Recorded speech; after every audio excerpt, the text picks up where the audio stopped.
Beanie Mark. That's what they call me in the streets, man. Beanie Mark. Beanie wearing Mark. I feel weird. I'm not a beanie guy.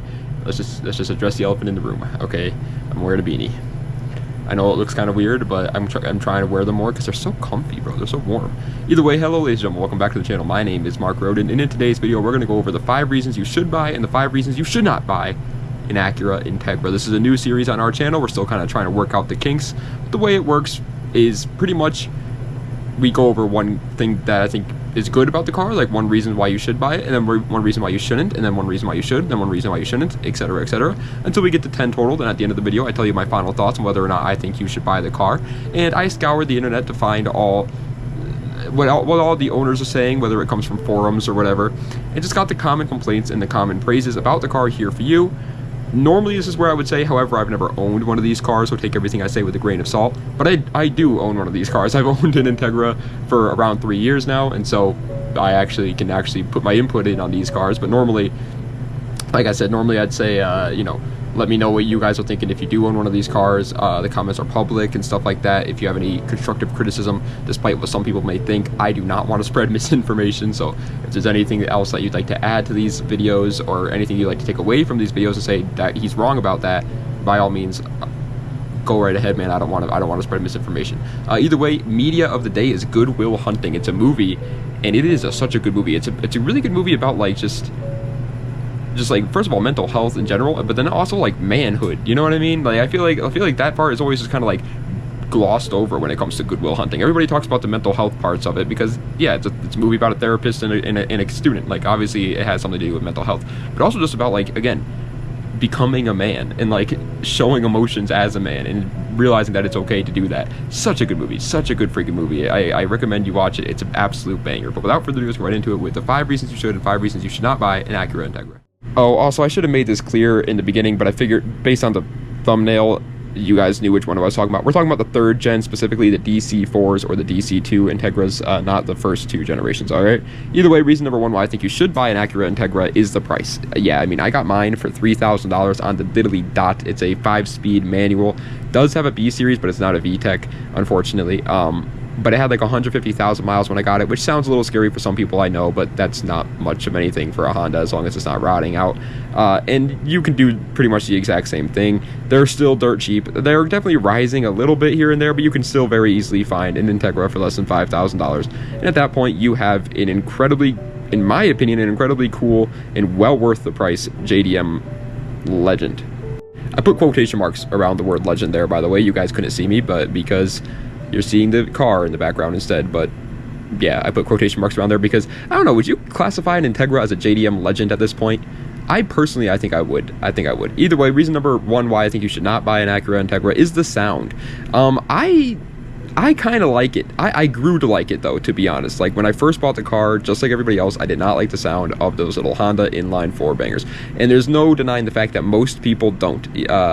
Whether, especially like normal people, car guys, they come around to it, but normal people, they do not like the sound. It is a very naggy sound. Over time, again, I personally grew to like the sound of it, actually. I just kind of own up to the fact that I'm a nuisance, and I just kind of like love when you're flooring it. You're at like 6,000 RPMs, all you hear is it's just hilarious. And I like it a little bit, but most people aren't going to, and you might be one of those people. Oh, also, I should have mentioned this in the intro as well. Geez, I'm all over the place today. But I forgot to mention, I do apologize for my heater noise in the background. If you guys can hear that humming noise, that's my heater. It's going brazy, and I do apologize for that. But there's nothing I could do. If I waited for it to turn off, who knows how long we'd be waiting here. But either way, reason number 2 why I think you should buy an Acura Integra is its reliability. We already mentioned this earlier when I talked about how I bought mine with 150,000 miles on it, but it's a Honda, and it's a 90s, early 2000s Honda, nevertheless. Like, even modern Hondas are extremely reliable cars still to this day, and this is in an age where every single car seems like it has transmission issues. Modern Hondas don't, which is very surprising, and those are still reliable compared to the competition today. But back in the 90s and early 2000s, I mean, they were just unkillable. You could fill up your B18 with olive oil and just run it on that instead of actually, like, the car is indestructible. The only thing that might kill this car is something we'll talk about later on in the list. But in terms of like transmissions, engines, suspension, diff, like all that stuff is perfectly fine and won't give you too many problems. The only serious problem I've had in my 3 years of ownership with my Integra was the clutch master cylinder went out. That was it. However, reason number 2 why I think you should not buy an Acura Integra, and this is, in my opinion, the biggest problem with my Integra, and the biggest reason why I don't really like my Integra, to be honest, the cabin space. In terms of cargo space, it has about as much as you would expect. It's not good, but at the same time, you kind of, again, you expect that. You're buying a Japanese quote-unquote sports car from the 90s. That's lightweight. You know you're not going to have a lot of space. You're not expecting to have a lot of space, and so I wasn't too taken aback by that. But I was absolutely taken aback by the cabin space in these cars. I'm a 6'1" guy, which I think is a little bit slightly above average, but there are definitely dudes out there probably watching this video right now that are taller than me. You will not enjoy driving this car all the time. Because I know that firsthand. I had a 350Z and a PT Cruiser, and both those cars had significantly more space and significantly more just leg room to move around and stuff like that. I have my seat all the way back, and even then, I still feel like the car doesn't have as much space as I would want. It is very, very frustrating. However, reason number 3 why I think you should buy an Acura Integra, and this is the reason why I do love my Acura Integra, the handling. Yeah, the reliability is nice, but to be fair, I've never really had a car that was extremely unreliable. My 350Z was probably the most unreliable car I owned, but that wasn't because of the 350Z, that was because of the previous owners. And in terms of the price, that's obviously nice as well, but if you're a rich guy, then it doesn't matter. But when it comes to the handling, there is just no denying, it doesn't matter who you are, there's no denying the fact that this car's handling is next to none. It is, for those who don't know, a third-gen Integra is only around 200 pounds heavier than an NA Miata. That's light, and especially for a car that has back seats, by the way. The Miata doesn't. So you can take those back seats out and save some weight. These cars handle like a dream. It is, it's so much fun. It is just so much fun to find a little back road with some tight corners and just floor it in your Acura Integra.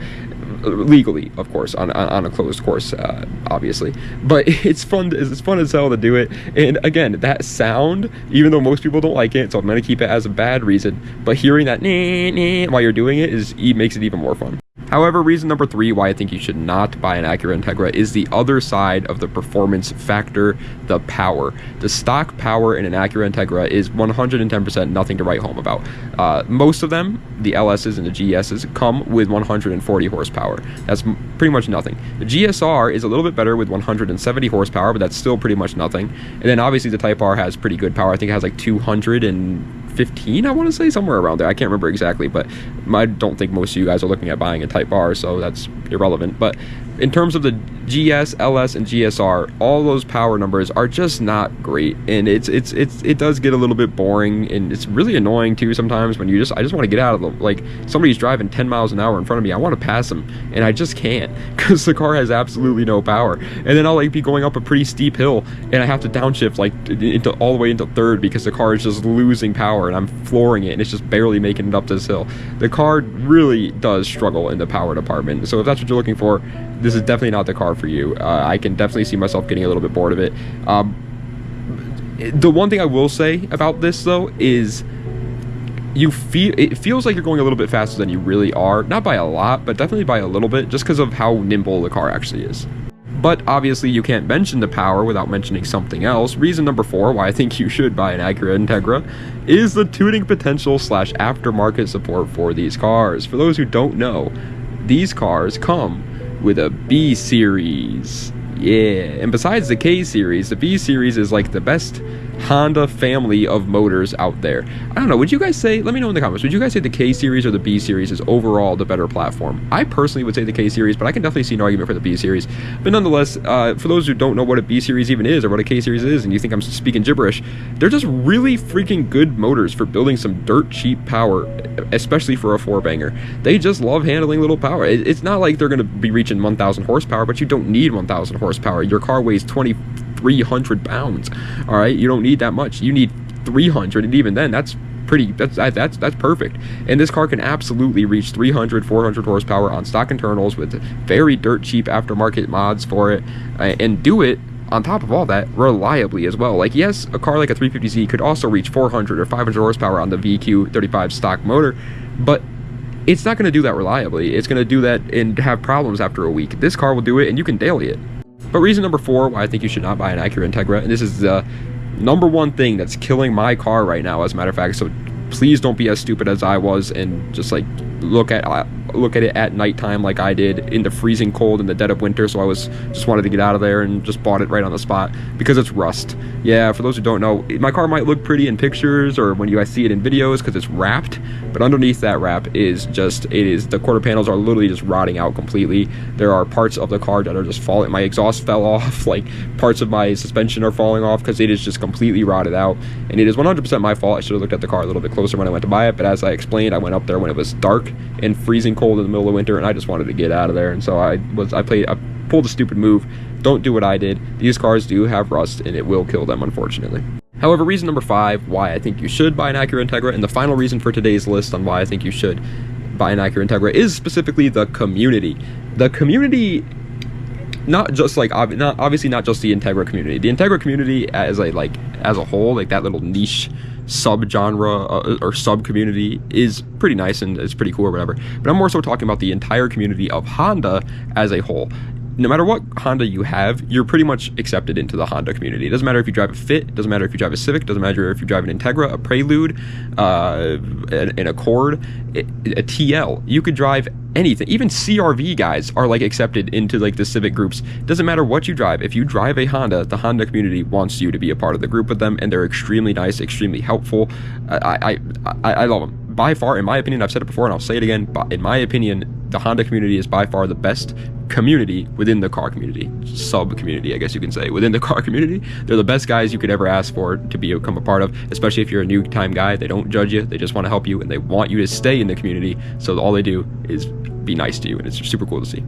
However, reason number 5 why I think you should not buy an Acura Integra, and the final reason for today's list why I think you should not buy an Acura Integra, is not the best ride quality overall. This is something that, again, you don't really think about when going to pick one up. At least I didn't. And I knew I was going to use my Integra as a daily driver. I knew that's what I was going to use it for. And I just, again, between the space and the ride quality overall, I really wish I had just like actually just tried to like look at it without happiness, if that makes any sense, because I was excited because I like Integras. Who doesn't? I thought they were cool cars, and so I really wanted to buy one. But now that I've looked back on it, now that I've dealt with the ride quality and the poor space in the cabin, I kind of wish, not that I don't wish I didn't buy it. It's such a hard thing to say because it's like I do wish I bought the car. I'm happy I owned the Integra and I want to own the Integra for the rest of my life. I don't wish I bought it though as a daily. I think that's the best way of putting it, because again, the ride quality is just not there. Again, most people probably are like, well, yeah, but you don't really think about that when you get excited to go buy some sort of like sports car, I guess you can say, like enthusiast car from the 90s. Like, again, we all love JDM 90s cars, but this is something that a lot of them suffer from. They were just not built for this, and they suffer from it overall. On top of that, you're probably going to lower it like I did on coilovers, and it's going to get even worse. So my final thoughts though, do I think that you should buy an Acura Integra at the end of the day? After looking at all the pros and all the cons, do I think that you should buy it? Well, from my very biased opinion, yes, I think you should buy one. As a matter of fact, I know a guy selling one. His name is Roden. Good guy. You can trust him. Very trustworthy guy. So if you are interested in buying one, let him know. His Instagram is @ss.markey. Whoa, what? Yeah, he stole mine. Yeah, I know. He hacked my Instagram. It's crazy. But no, yeah, I think you should. I think they're a great option if you don't mind having a front-wheel drive, low-power car at first. It is easier to make them faster, and they do it reliably for dirt cheap as well. But again, if all you're looking for is some sort of daily driver or something like that, like I was, and you don't really care at all about the performance, I don't think this is a good option for you. They're more expensive than they should be because of JDM tax, and they just don't have much space. Honestly, if you're looking for some sort of like reliable as hell front wheel drive Honda that you can have a little bit of fun in for dirt cheap, just get an 8th gen Civic at this point. The Integra is just not realistic. The 8th gen Civic has significantly better interior, better ride quality, better just creature comforts than the Integra does. I don't recommend buying these as some sort of daily, but when it comes to having some sort of lightweight drive, what the hell am I talking about? Lightweight, fun little car to just take on the twisties every once in a while. Yeah, I think they're an incredible option for that.